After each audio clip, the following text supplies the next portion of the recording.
श्री शिवाय नमस्तुभ्यम महाराज।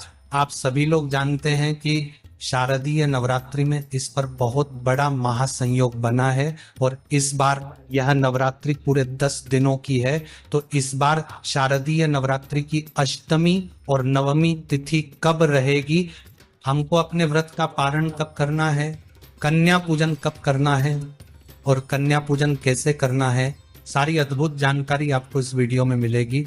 देखिए महाराज, वैसे तो नवरात्रि के पूरे 9 या 10 दिन बहुत अलग होते हैं और अपने में विशेष होते हैं, पर नवरात्रि में जो अष्टमी और नवमी तिथि होती है उसका बहुत ही बड़ा विशेष महत्व माना जाता है, क्योंकि दुर्गा अष्टमी के दिन कई लोगों के घर में अष्टमी की पूजा होती है और कुछ लोगों के घर में दुर्गा नवमी के दिन नवमी की पूजा होती है। इसलिए लोगों के मन में यह प्रश्न है कि इस बार शारदीय नवरात्रि में अष्टमी नवमी किस दिन पड़ रही है और हमें इसका व्रत कब रखना है और कन्या पूजन कब करना है।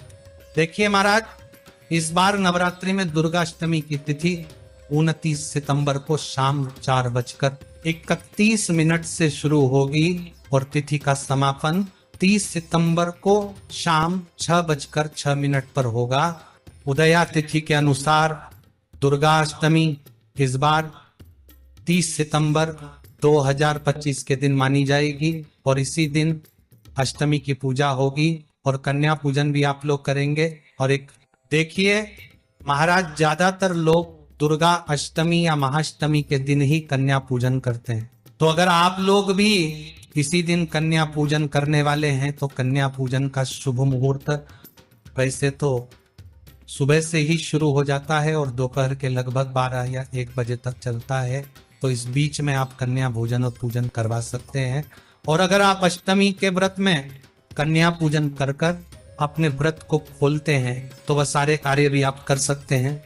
तो महाराज, जब हम बात करते हैं नवमी तिथि कब है और इसका व्रत कब रखा जाएगा और इस दिन कन्या पूजन कब करना है, तो देखिए महाराज, नवरात्रि में नवमी तिथि की शुरुआत 30 सितंबर को शाम 6:07 से होगी और इसका समापन अगले दिन 1 अक्टूबर की रात 7:01 पर होगा।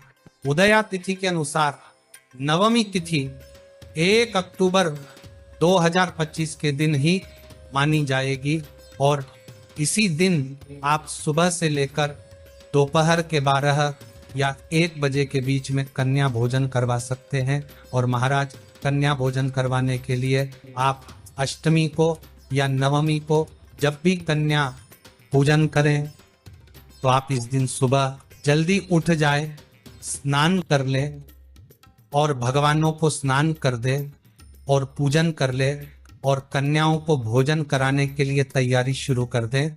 उसके बाद 9 कन्या और एक छोट लड़के को एक बार बुलावा देकर आए, वापस आकर अपने पूजन की तैयारी में लग जाए और कन्याओं को तोहफे में देने के लिए भी आप कोई वस्तु बाजार से जरूर लेकर आए। जो कन्याओं को पसंद आए, जैसे ही आपकी तैयारी हो जाए, अब ऐसा भाव बनाए कि आपके घर में माता रानी के 9 रूप आने वाले हैं और आप सभी कन्याओं को उनके घर जाकर अपने साथ में लेकर आए, उन्हें अपने घर पर लाकर उनके पैर धुलाएं, उनकी सेवा करें और उनका भोजन करने के लिए बैठा दें।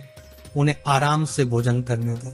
भोजन करने के बाद उन्हें कुछ समय खेलने दें और आखिर में जब वह थक जाए उसके बाद आप उन सभी की पूजन करें, उनके पैरों में माहौर लगाए, उनको तिलक करें, उनको कुछ पैसे दें और जो भी तोहफा आप लेकर आए हैं वह सभी कन्याओं को दे दें। साथ ही में जो छोटा लड़का आप लेकर आएंगे उसकी भी आपको पूजन करना है। और अब आप सभी कन्याओं का पैर छूकर आशीर्वाद लें और अपने घर के सभी सदस्यों से भी बोले कि वह भी सभी कन्याओं से आशीर्वाद लें और छोटे लड़के के भी आप पैर जरूर छुए। महाराज, अब आप सभी कन्याओं को उनके घर तक छोड़कर आए और आपका कन्या पूजन यहाँ पर पूरा हो जाता है। वैसे कन्या पूजन सुबह के समय ही कर लेना चाहिए, पर लेट हो जाए तो दोपहर को 12 बजे से पहले कर ले तो अच्छा है। और महाराज, इस बार विजयदशमी 2 अक्टूबर 2025 के दिन रहेगी, जिस दिन सभी लोग अपने व्रत का पारण करते हैं, यानी अपने नवरात्रि के 9 दिन के व्रत को खोलते हैं। बाकी कुछ लोग अष्टमी के दिन भी व्रत को खोलते हैं और नवमी के दिन भी खोलते हैं। आपके यहाँ जैसी परंपरा होनी है वह वैसा आप पालन करें। जिस नारी के गर्भ गिर जाता हो, जिस नारी के संतान नहीं हो पा रही हो, जिस नारी को बच्चे नहीं होते हो, या बार बार गर्भ गिर रहा हो, या डॉक्टर कह दिया कि नाल में बच्चा लपटा हुआ है, कुछ मत करो, एक श्रीफल उस पर एक वस्त्र लपेट कर भगवान शंकर को उस नारी का नाम और गोत्र लेकर समर्पित कर दो, आखा की आखा उस नारी का जापा आराम से होता है। शिव की कृपा है।